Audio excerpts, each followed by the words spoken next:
the deal that was going on when I first promoted the book, where you can get thousands of dollars if you just went, thousands of dollars worth of bonuses if you just went and bought a copy of the book, is still active at this secret site. It's mrfire.com/factor. www.mrfire.com/FACTOR. And I'll also say that I love your website. Believe it or not, Joe, on wet afternoons, sometimes I go to your site just to poke around and look at all the cool stuff you have there. Well, that's nice to hear. Thank you. You're into so many different things that there's just all kinds of different stuff on your site. And so I encourage anyone listening to this to go to mrfire.com, mrfire.com, and just look around, because there's all kinds of other tools and resources and information there that are along the same lines of some of the things we've been talking about. Now, one of the things we haven't talked about is marketing. And I bring this up actually because a lot of the people that are Centerpoint participants, I know, have a problem with marketing. They often think that marketing is manipulative, or that somebody's trying to get somebody to do something they don't want to do, or buy something they don't want to buy, and so on.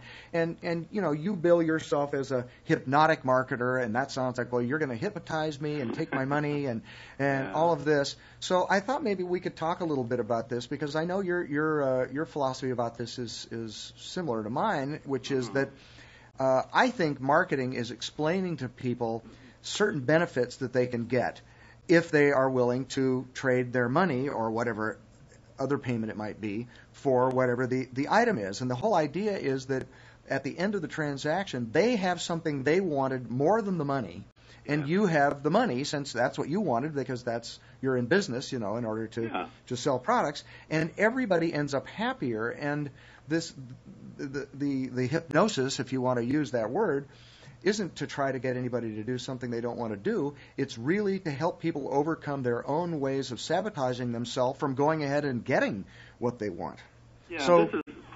I'm glad you asked the question, because this is not about manipulation or persuasion or browbeating people or the old used car salesman mentality or way of being. This is all about, in the short form, this is all about finding the target audience who most wants your product or service. That's really what marketing is. It's finding that target audience that's already got a mindset looking for your product or service. It's just that match is where the sale takes place, and marketing is just telling them both about it.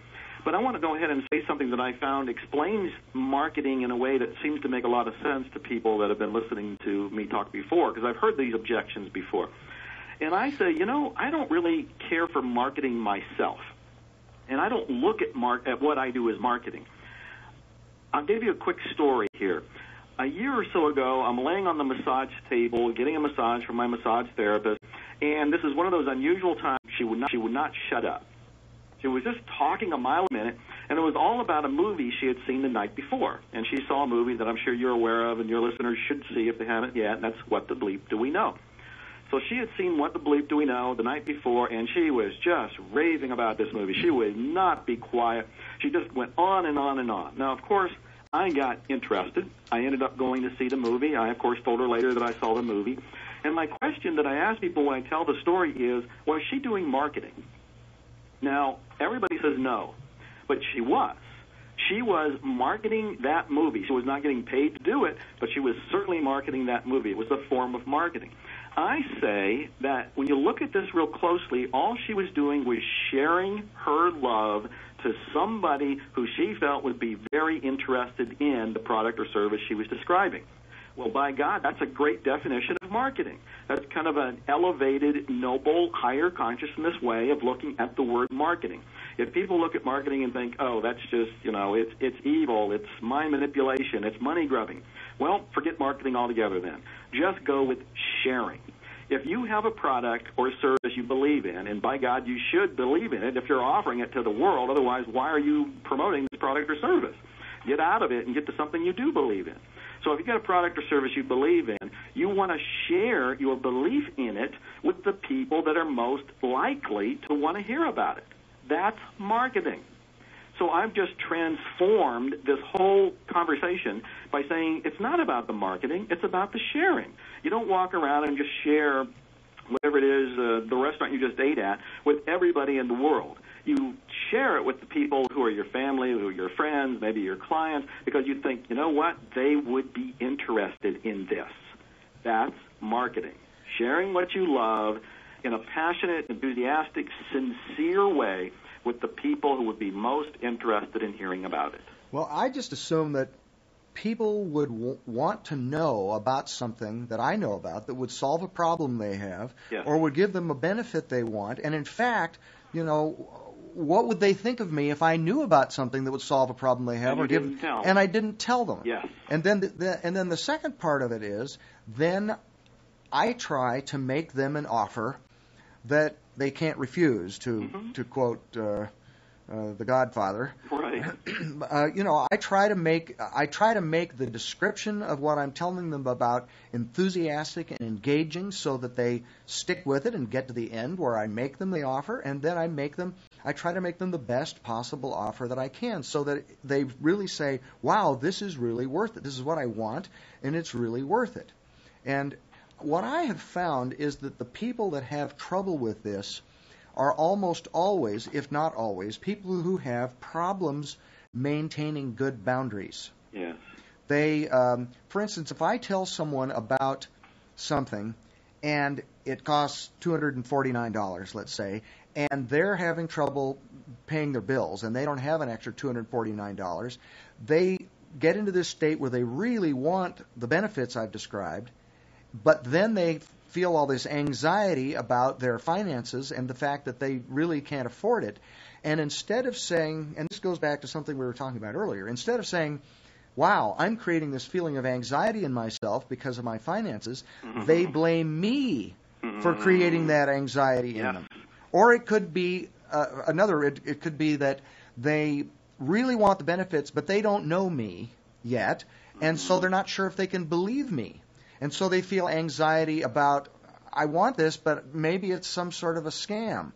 And they feel anxiety, and instead, again, of saying, wow, I am creating anxiety in myself by what I am doing inside, they blame me for creating anxiety in them, and then they write me a 3-page letter complaining about the marketing, which I use as a teaching opportunity. I'll usually spend the time to write them a letter back, and I try to explain to them what I think is going on. But that's beautiful. I'm glad you said that. Well, you know, I put up one of many websites recently.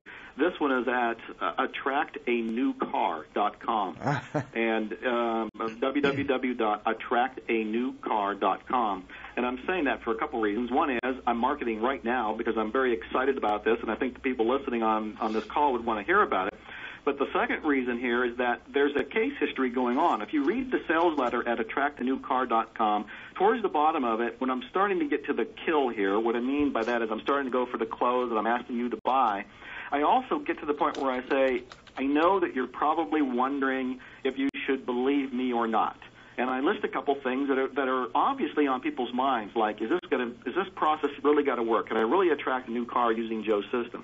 And second of all, I say something like, and you're probably wondering if you can trust me or not.